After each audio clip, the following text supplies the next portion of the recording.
Escalating the chorus of global condemnation of President Trump's recognition of Jerusalem as Israel's capital, the Turkish government announced Friday it would open an embassy in East Jerusalem, in support of Palestinians.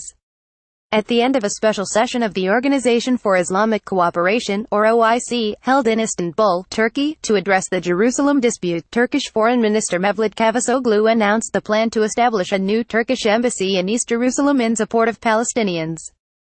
Turkey would maintain its existing embassy in Tel Aviv for Israelis. Palestinians have long hoped East Jerusalem would be the capital of a future Palestinian state.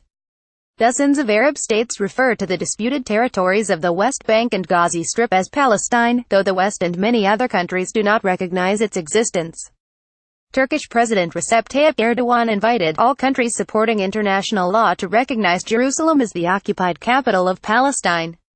All it would take from Turkey is changing the sign outside the Jerusalem consulate that has stood since Istanbul was known as Constantinople, the Ottoman capital that ruled this region of the Levant for half a millennium. Trump's decision to recognize Jerusalem as Israel's capital came as a windfall for Erdogan, said Mahir Zainalov, Turkey analyst and chief editor at the Globe Post, in an interview with the Los Angeles Times. Erdogan, who is battling corruption allegations related to a high-profile Iran sanctions case in New York, now can attempt to act as the leader of Muslims, Zainalov said. And he immediately gathered leaders of Muslim nations in Istanbul and delivered pompous speeches, in remarks widely perceived as a rebuke to the United States, a NATO ally. Cavusoglu said Turkey expects to sign a $2 billion deal for the purchase of Russian S-400 air defense systems this week. Additionally, he said, technical work on Russia's most advanced long-range anti-aircraft missile system will begin in Russia, where Turkish engineers will be trained.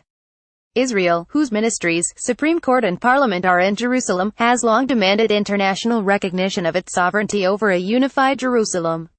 That recognition has been withheld since 1967 when Israel captured East Jerusalem, held by Jordan since 1948, in a battle against Arab armies. Regional powerhouse Turkey was the first Muslim-majority nation to forge diplomatic ties with Israel, in 1949, a year after the Jewish state was established. Cavusoglu, executive director of the Ankara-based Center for Strategic Communication, said that absent the impossible agreement from Israel, the Turkish announcement seems more like a public diplomacy thing. Once we succeed, embassies will open in the independent Palestinian state's capital, East Jerusalem, Cavusoglu predicted. Lebanese Foreign Minister Gibran Bassil followed Turkey's lead and informed Palestinian Authority President Mahmoud Abbas of Beirut's willingness to establish a Lebanese embassy in East Jerusalem. Lebanon has never had diplomatic ties with Israel.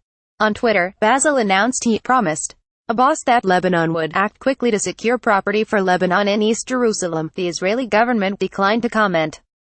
Speaking to The Times, Palestinian Authority spokesman Xavier Abouid said that East Jerusalem is an integral part of the occupied territory of Palestine, and has been recognized by the international community.